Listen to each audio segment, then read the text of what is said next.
So Ghana is planning to do its best to stop importing rice by next year, according to what some sources are saying. But we've had this before. I remember there was a time, even before the pandemic thing, the years before, they were saying they were going to do their best to stop the importation of rice, foreign rice, into the country. This was all stemming from a couple of reasons. One being that those local rice producers were complaining of the competition which they could not take. These were some, not all. There are some who are still able to cope and don't have a problem, but there were some of these local rice producers who are not very happy with the competition because it seems the masses were patronizing the foreign rice when you compare it to the Ghana rice. So it was like the foreign rice was getting more patronage compared to the Ghana rice. So all these we've heard them before, but it's resurfacing again where they are claiming they are going to do their best to stop importing rice. Now, another reasons why people have commented about this and have had this as a topic in many platforms is because of the amount spent on imported rice. A certain survey has shown that $1 billion, United States dollars, yes, $1 billion of it was spent by Ghana, to import rice. Doing some calculations from 2017 or to 2021. Now that's a lot of money. That's a whole lot of money. Very, very, very, very much money. Now this is one of those figures that alarm some people because they see these types of monies as too big. You get it? But there are some others who don't see this as anything. But for those who see it as a big thing, that's why they also call for this importation of rice to cease. Because to them, $1 billion is a lot of money. To them, it's the type of money you can give them and then they'll be settled for life. But for those others who are very inclined with the doings of currencies and and have been endowed with true riches and all of these resources, they don't see $1 billion as something that's too big. So that was also another reason why they are planning to do their best to stop the importation of rice by next year and in the future. Now, another thing to also notice that if they are going to, if there's, then that means the government will have to focus more on those producers who are going to be doing rice locally. The question is, even if this thing works, our producers going to be able to pull up that amount of rice for us to enjoy, and then also for us to be able to do exports with it instead of always being the ones to import. Because I personally feel we have one of the best rices. If you look around the nations, even very close to us, the local rice we have different varieties, different types, and you see them with their different colors. Some brownish, some little black, some speckled. There's just ash. The different types. There's even one I've seen a time ago that looked almost pink. It looked almost pink to me. So these are different types, and they all have their different nutritional values and the like. But it's just that people seem to like the white one because white is a color that people like, and also the white ones are somehow look colorful on the meal. When you prepare food, just the white, it just gives it a very nice background. So people have just not really paid attention to this nutritional value of rice. Now there are some who are saying even in 2018 rice imports for Ghana alone was like 451,881,000 US dollars. That's serious. For those who don't see that as a big amount, that's not very serious. Okay, so now rice imports of Ghana increased from about 5,880,000 US dollars in 1969. When you go back to the archives, when we want to look through how we're doing from our beginnings, when we started going large scale with rice. When you look at the time like 1969, we increased from about 5,880 thousand US dollars, and now it's 451,881,000 US dollars. You get it? There's also speculations that this is growing at an increasing rate. When you check even the average annual rate alone, it's about 54.81%. So that's just more than half. There's talks of even the nations that we import this rice from. Most of it, of course, comes from areas like Vietnam, where actually we spent 304 million in rice just in 2019, and then 219 million last year. So there's just different speculations. There's also those that come from other countries like China and all those other places. There's a lot of places we've seen the nation taking rice from. There are also some parts in the Pacific where they also have some very strange looking rice, but then it's also very cool. So there are different places we import from. But there's another thing to look at. You see, those who import rice, the local people here in Ghana who are importing the rice from the other countries, they disagree with this because this is the way they make money. They don't care whether you want only local one. They want the one that will move. So because they know people like purchasing the white ones, the foreign ones, they are still pushing for it to be sold. And you can't really blame them. They have to eat. I mean, when I think about it, if they stop importing, that means people will not have the options of tasting the foreign ones. But we are in a free world. People should not be allowed to, enjoy different types. It's just that right now it seems like they enjoy the foreign ones more. Some people.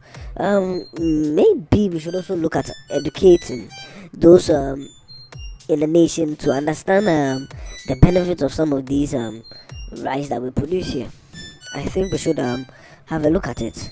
If you are able to get someone to know that even this one he's eating is beautiful, but it's not really as nutritional as the one which we are already doing here, he'll be able to change his mind and do something about getting only the nutritional ones from this day forward. So we need to educate people too. We need to do that. You see how we even prepare rice on a large scale.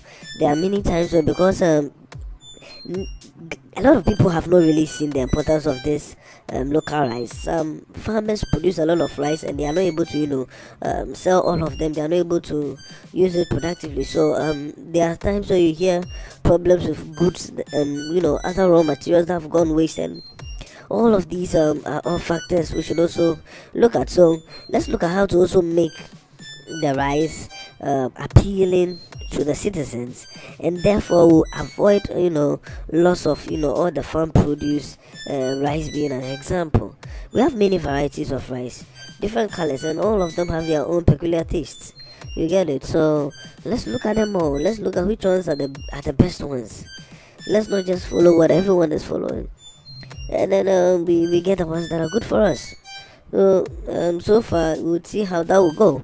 Local importers not too happy that people want this their business to stop, because a local importer has to make money, and he knows that that's the only way to get large sums from people who are desirous of foreign rice. So before we do all these, we should consider all the different angles. You get it?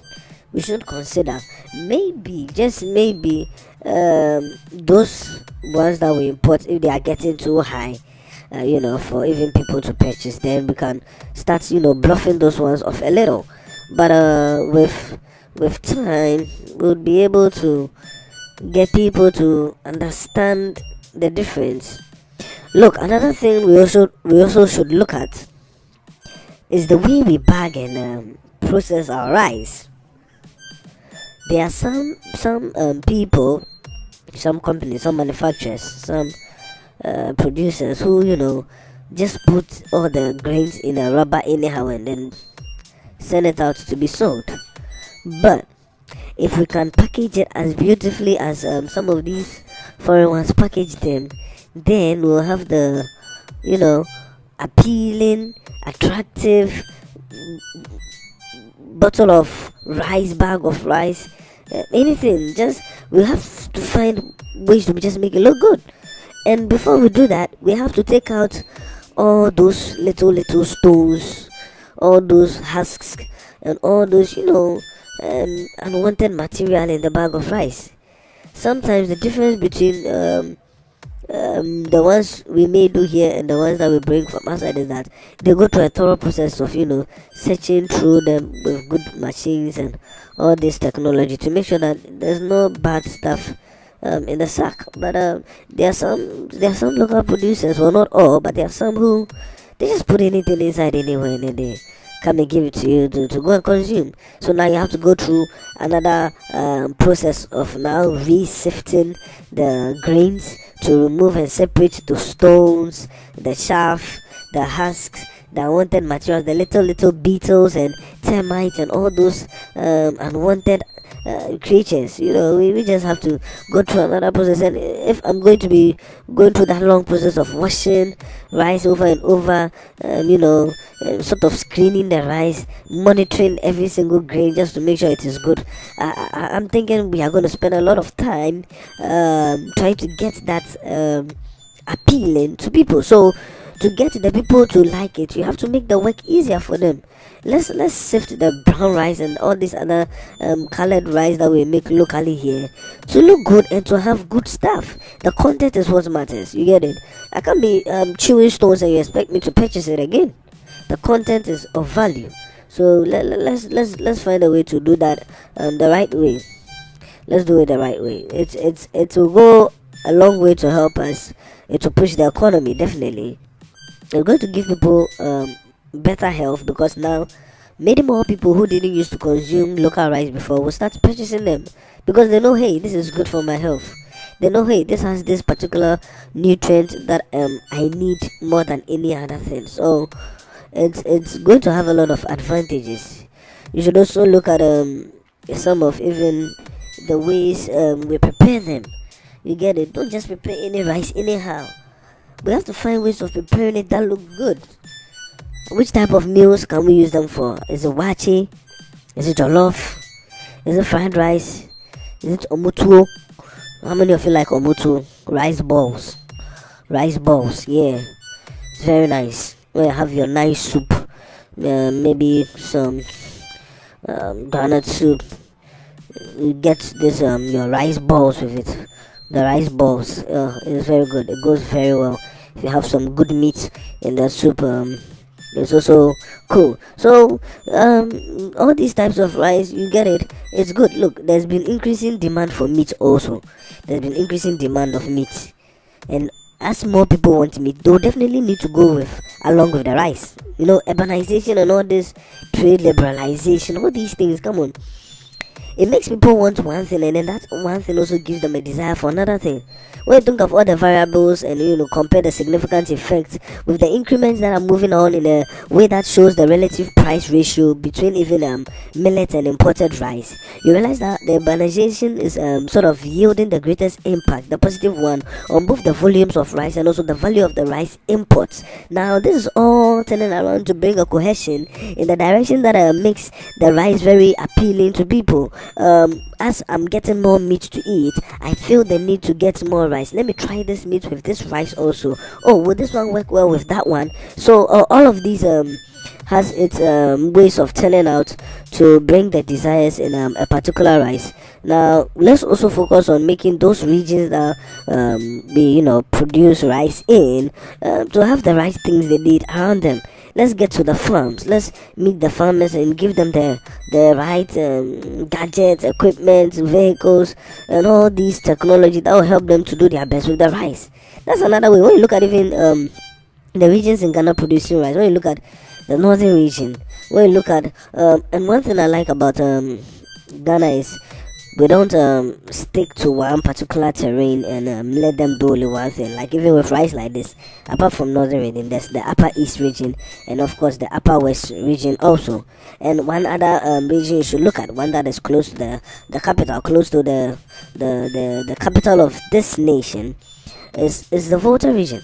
and that's another place where rice is produced. And see how close the Volta region is to the Greater Accra region. The city of all this urbanization and capitalization.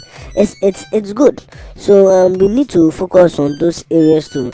We will definitely be able to boost the rice production locally if we are serious about all these things. It should not just be talk, but then of course there should be some action following it. You get it? Look, how much is a 50 kilogram bag of rice in Ghana? In some areas you hear it at around 250 thereabout. Maybe you might get it as sometimes as low as 230 and depending on where you're purchasing from. You get it? That's for 50 kilos, and 100 kilos is normally double the price, and so we are looking at almost in the 500s and in those areas. So I mean, as time goes on, maybe we might just cut down on costs when you compare the local rice we'll be producing. You get it? Then all this will be helping us to store more money, enjoy good food, enjoy our own stuff that we've been blessed with, and move forward as a nation.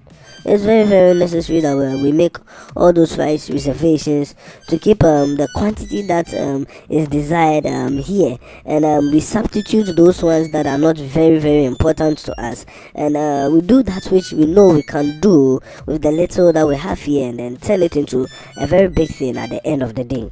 So that's it. Let's know what you think about this importation of rice. Do you have regrets? Do you have experiences? Is there anything at all that you've tried with this thing that you want us to know? Maybe you are into local rice. Just let us know in the comment section below. Maybe you have an idea of the best way to boost local production of rice. Please feel free to say it all out in the comment section below. Feel very free. Look at all the types of colored rice we have. What do you have to say about that one too? Feel free and say it in the comment section below. So that is it. Let's hope that the future for rice is a very good one in the nation Ghana. Thank you for listening and have a very, very nice day.